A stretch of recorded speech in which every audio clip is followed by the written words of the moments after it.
Hey guys, it's Spencer. I'm going to be making a video on hognose care, and I will be showing the temperature, the temperament, the humidity, and how I would set up the cage. And if you're going to be setting up an extreme tank such as a live tank, I'll show you how to do that too. And you might hear my dogs barking, but that's just them barking at something. That's probably nothing. So this is a colubrid. A colubrid is a family of snakes. So there's like boas and pythons, and colubrids are like corn snakes. And one thing I just don't like about them as much as boas and pythons is they don't stay as still, as you can see, but that doesn't change anything for me. I love hognose.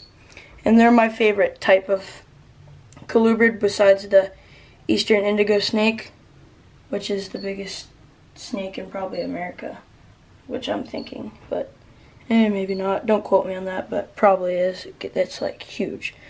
Anyways, so they're pretty docile most of the time when you get them out, but when you have them in the cage, they're pretty cage aggressive. Like, they can be definitely pretty cage aggressive. They'll flatten their neck out like cobras and rattle their tail and open their mouth, play dead, do all this dramatic stuff, but once you get him out, they're perfectly fine. He used to be cage aggressive when he was in a 8x8x8, but now he's in this 12x12x12, which is a perfect size cage for him. And I have the live cage, which is the extreme cage. And these guys are rear-fanged venomous, but it's not really anything that can do anything to you. I mean, it's just like a bee sting. So they're a pretty big burrowing species. Like, I literally just caught him up against the glass.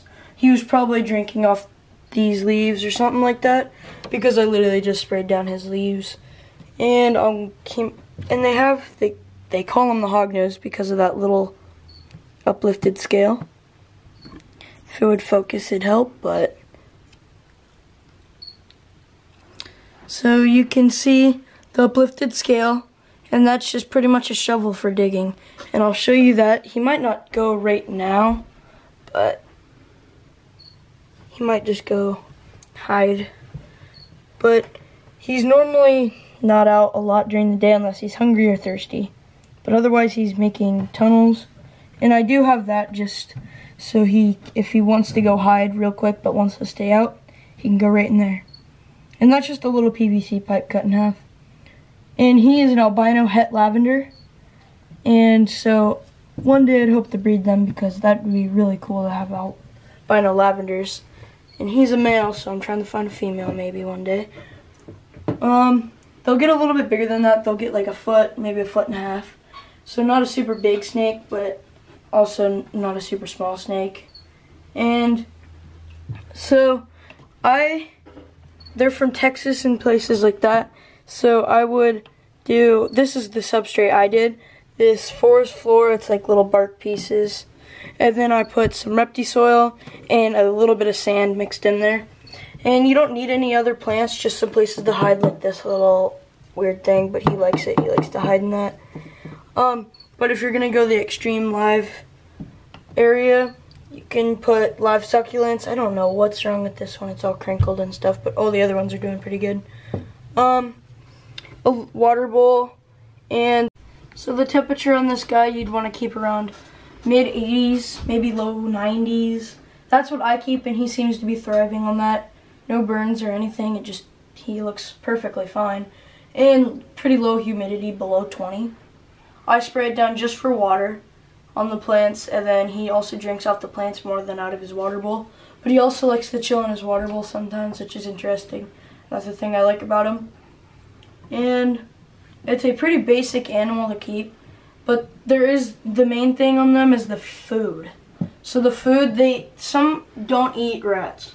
That's the biggest thing on them.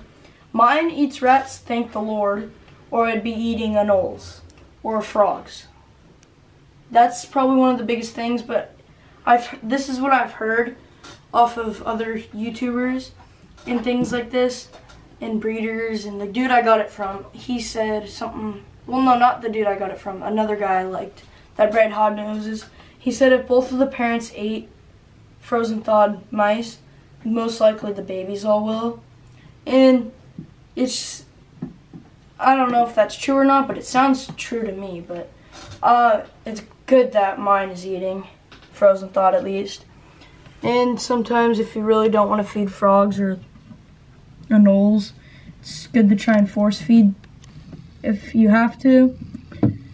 But otherwise it's a pretty simple animal to keep and not a hard extreme animal. Really fun, small size. And the cage size, it's small, 1 foot by 1 foot by 1 foot, 12 inches by 12 inches by 12 inches. You don't need a light on them, just a heat pad. The heat pad is for heating, obviously, but the lights, it's just a little UVB light. It's the Exoterra hood. You don't need it. It's just for my plants. Like mostly everything I have, it's all the UVB lights are most likely for my plants, unless it's for like the bearded dragon or the Savannah monitor. And that's it for the video. So like and subscribe to this YouTube channel, and thank you guys for watching. See you guys next time.